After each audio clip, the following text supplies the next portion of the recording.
Hello and welcome to Finding Mojo, storytelling for kids. I'm your host Pete.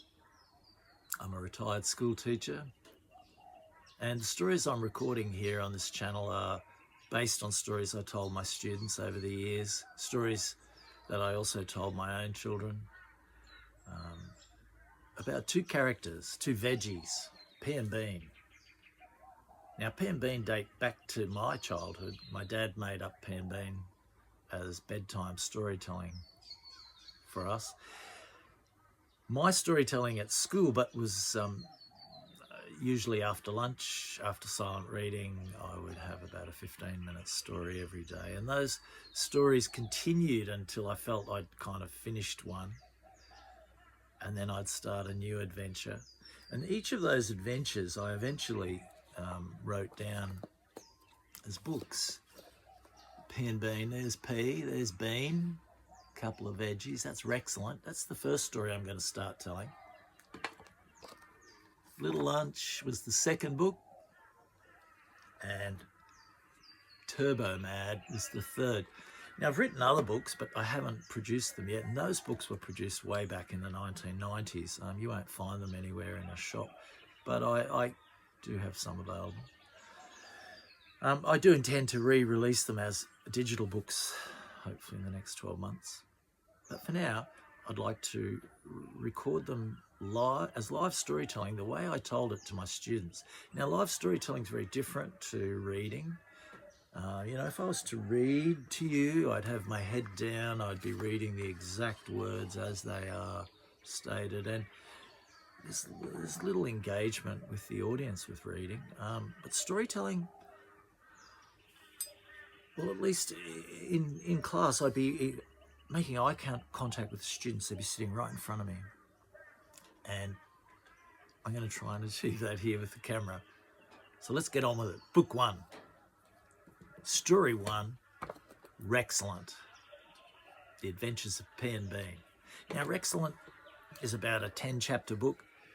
It may take about 10 episodes. Each of these episodes will be about 15 minutes. Now, I'm recording them just for fun, but if teachers want to use them, I'll put a couple of suggestions down below as to ways you might want to integrate it into your subjects, but really, it could just be for fun. Okay. Now, my low-tech way of signaling that the story has begun is my brass bell.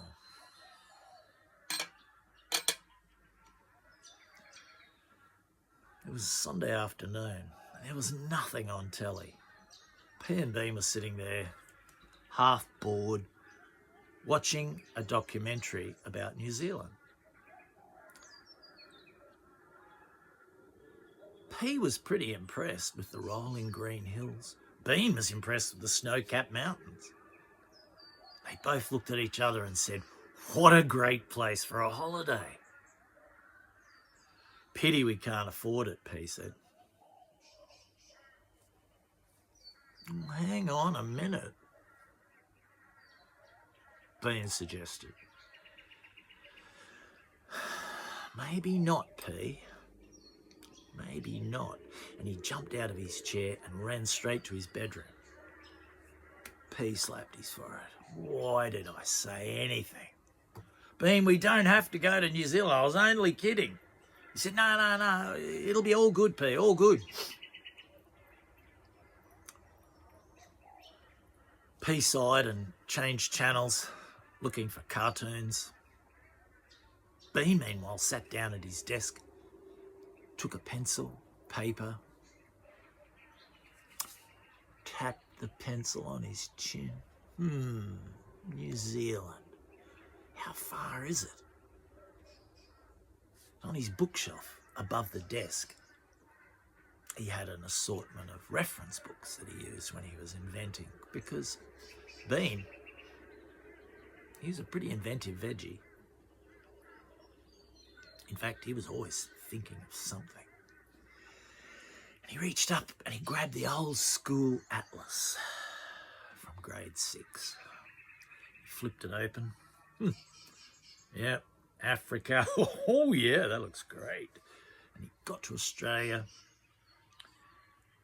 and there was a map showing, Australasia, showed the position of Australia, Tasmania, New Zealand, New Guinea, some of the Pacific. And he took his pencil and he looked at it and he measured it and he said, "That's not far. It's not far to New Zealand. No, we can do that." And he closed the book. And then he thought, what about a plane? He said, "Nah, too hard. I want something quick and easy."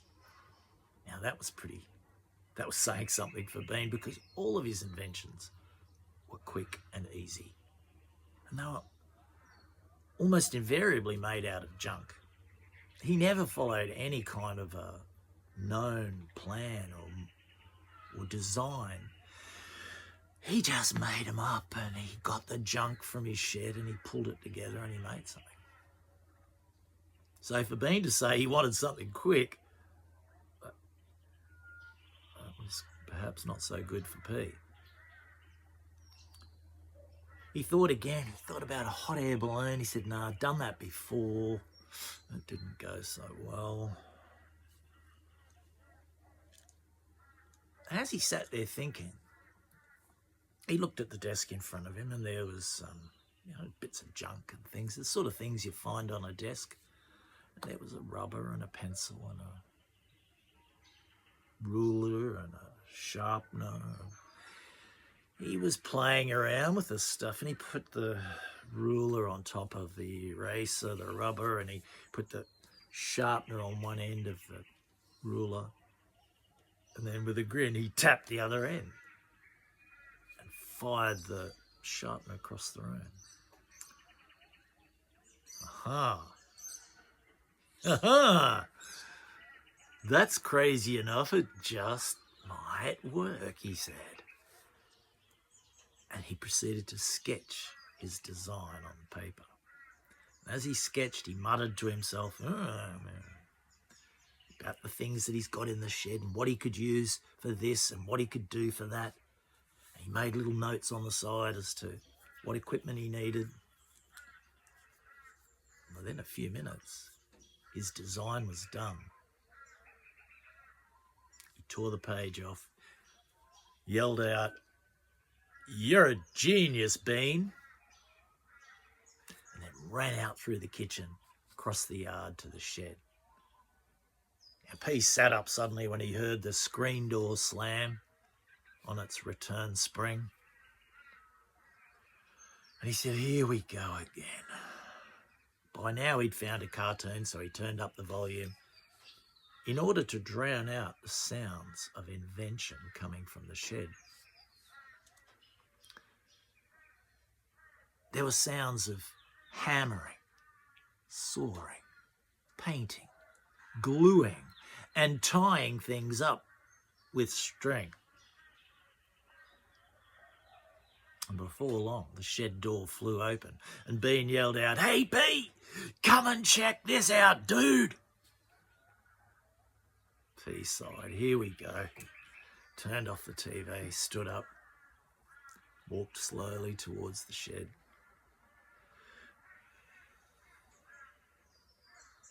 "Yes, Bean? What is it? What have you done now? What kind of nightmare machine have you invented in there?" And Bean said, "P, that's so dramatic and so unnecessary." He said, "Look, while you've been wasting your time on TV, I've been busy. Check this out, man." Now, P peered into the gloom inside the shed. The windows were dirty and the light globe didn't work. And Bean kind of liked to work in the half light anyway. It covered up a lot of his mistakes. And P looked at the contraption on the floor and he said,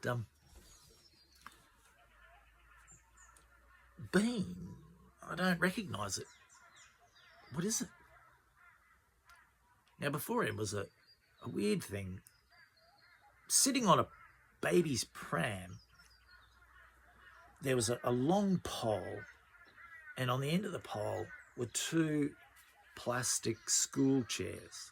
without the legs, screwed to another crossbeam, and between them was a plastic esky.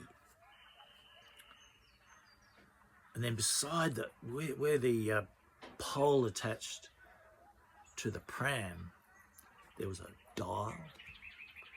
And then underneath the pole, in the pram, were a couple of old car springs. Bean looked at P with surprise. What do you mean? You can't recognise a catapult when you see it, P? P said, a catapult? What's that? And Bean said, oh dear. P, back in the old days, before they had cannons, if they wanted to attack a fortress, they'd use a catapult. They'd put a big rock on it and they'd throw it at the wall and smash a hole in it. P suddenly got the idea. Hang on a minute. You're not thinking of firing us to New Zealand in that thing? Bean nodded. You got it, P. It's genius, isn't it? You're looking at the future of travel. This is free. It's fast. It's efficient. It's clean energy. It's everything, P. We're going to go to New Zealand, dude. P said, hang on a minute. We? He said, I don't want to go to New Zealand. I would love to go to New Zealand, but not like that, Bean. That's downright crazy. That's dangerous. I don't think we'll even make it to the beach, let alone New Zealand. Bean looked at P. Shook his head, said, mate, you've got so little faith. I can't go without you. The seat, it's designed for two. If I go, it'll just spin off and crash.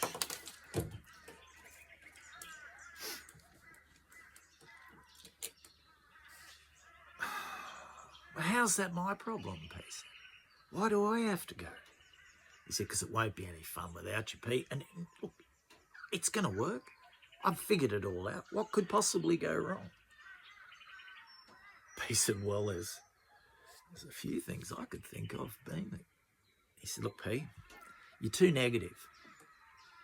Stop being negative about it. Just, look, could you just make us a couple of sandwiches and grab our spray jackets and let's get going? But he said, yeah, but... P, time's ticking. New Zealand won't wait all day, dude. What are we doing? He said, yeah, well, I guess. He sighed with resignation and he made his way back to the kitchen, grabbed the spray jackets, made some sandwiches, muttering to himself what an idiot he was to be agreeing to this. Then again, if he didn't go, Bean would get into trouble. By the time he'd finished making the sandwiches, he'd justified it all in his own head. And he'd said a little prayer to the gods that they get there in one piece.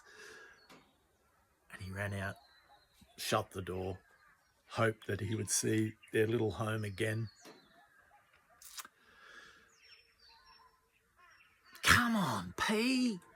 Bean tapped his foot impatiently. P handed in a paper bag with the sandwiches in it. Bean deposited in the esky, handed P his helmet and goggles. You'll need these, man. Put them on. P nervously buckled on his helmet and pulled the goggles down. Then he climbed up the little steps onto his seat. Then he looked around and he said, Bean, where's the seat belt? And he said, I didn't have time for that, P, so I've just done a little temporary fix. See those two pieces of string? Just tie them around your waist, man, and don't do a thumb knot, do a double knot, okay? He said, what? That's not proper security, Bean. He said, I know, but look, it'll do. It'll get us there, Pete. Don't worry about it. You're worrying about the details, man. Pete just shook his head and did the best. He did a triple knot. You know what I mean? And as Bean's whistling a happy little tune, he's walking around the others to get to his seat. And he looks at the dial. Now, the dial set the power of of the thing. And he had sensibly set it to halfway. But now as he looked at it, he wondered, would it be enough? He decided it wouldn't. So he reached down and he grabbed the dial and he cranked it all the way to maximum. Then he nodded with satisfaction. That's it. That'll get us there. And he climbed up whistling, tied his knot, put his helmet on, pulled his goggles down, reached his hand over to the side. Now there was a red and a green lever. Now the green lever was for go. And he turned to his friend and he said, Pete, are you ready for takeoff? Pete turned to him and said, not really, Bean. But before he could say anything more, Bean just said 3, 2, 1 and pulled the lever. Now, if you'd been standing nearby, like really close, you would have heard a whooshing sound as they took off, followed by a scream that disappeared into the distance. Whoa! As they punched a hole through the clouds. To be continued.